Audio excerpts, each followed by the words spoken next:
Halo, perkenalkan nama saya Nuranisa, saya dari SMN 1 Palimanan. Di sini saya akan membahas tentang karakteristik globalisasi. Oke, masuk. Karakteristik globalisasi sendiri dicetuskan oleh dua orang, yaitu Robin Cohen dengan Paul Kennedy. Robin Cohen sendiri merupakan seorang ilmu sosial dan Paul Kennedy merupakan seorang sejarawan. Nah, karakteristik yang pertama sendiri yaitu perubahan dalam konsep ruang dan waktu.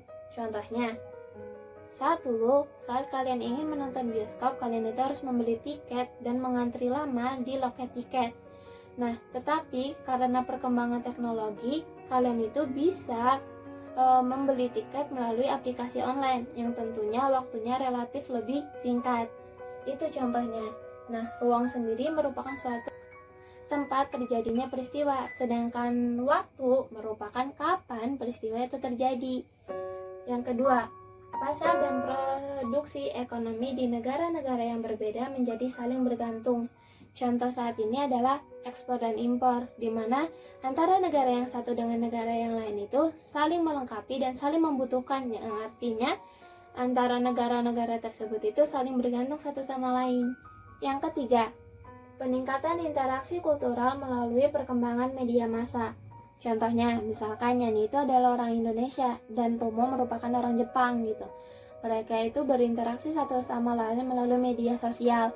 Mereka chattingan setiap hari, terus video callan setiap hari, dan sebagainya lah. Nah, selain berinteraksi dengan temannya yang di Jepang, Yani juga aktif nih mencari informasi tentang kebudayaan Jepang di media sosial gitu. Akhirnya dia itu masuk ke komunitas pencinta negeri Sakura misalkan.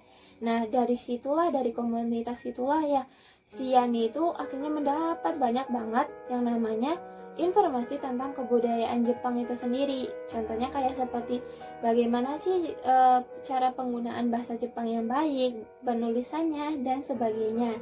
Terus yang keempat, meningkatnya masalah bersama atau global. Contohnya itu seperti pengangguran. Kenapa pengangguran termasuk masalah global? Karena misalkan dalam suatu negara itu terlalu banyak nih misalkan mempekerjakan tenaga kerja asing, akhirnya tenaga kerja lokalnya sendiri itu banyak yang mengalami pengangguran. Terus contoh lainnya itu seperti tenaga kerja manusia itu tergantikan oleh tenaga kerja mesin atau teknologi.